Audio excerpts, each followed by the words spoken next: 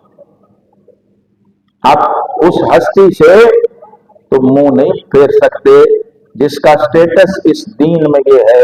فرمایا میں تو اپنے رب سے بھی اس لیے محبت رکھتا ہوں کہ وہ میرے مصطفیٰ کا رب ہے، رب کو رب اس لیے مانتا ہوں کہ وہ محمد عربی صلی اللہ علیہ وسلم کا رب ہے، اس لیے ان سے منہ پھیر کے تم کہیں کوئی اور دین، کوئی ایمان، کوئی عقیدہ نصیب نہیں ہو سکتا۔ یہی کام امام حسن مجتبیٰ نے کیا، یہی کام حضرت امام ربانی مجدد الفسانی رحمت اللہ علیہ نے کیا۔ اللہ تعالیٰ ان ہستیوں کے ساتھ ہمیں محبت، تعلق اور ایمان کی حلاوت بھی نصیب کرے۔ یہ دو تین شعر بس میں پڑھ دوں امام حسن مجتبیٰ کی شان میں کہ آج لب پر ہے نام امام حسن، آج لب پر ہے نام امام حسن، لکھ رہا ہوں سلام امام حسن۔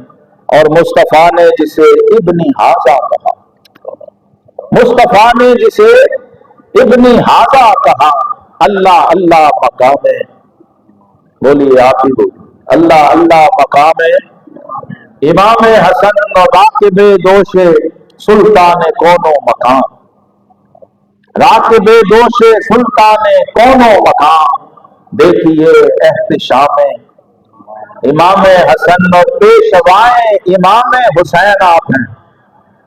لوگوں کو یہ پتا ہے کہ یزید کی بیعت نہیں کی، یہ نہیں پتا کہ حسین نے حسن کی بیعت کی۔ پیشوائے امام حسین آپ ہیں، کیجئے احترام امام حسن اور فیض یاب لعاب شہید و سرا، جس نے دنیا میں آ کے ماں کے دودھ سے پہلے لعاب نبوت کو چکھا، فیض یاب لعاب شہید و سرا، قول حق ہے کلام امام حسن، اور بعد والے سبھی ان کے ہیں مقتدی، بعد والے سبھی ان کے ہیں مقتدی، مصطفیٰ ہے امام حسن، اور اس کے قدموں میں شہزاد شاہی رہی، اس کے قدموں میں شہزاد شاہی رہی، ہو گیا جو غلام ہو گیا جو غلام امام حسن، واخر دعوانا الحمدللہ۔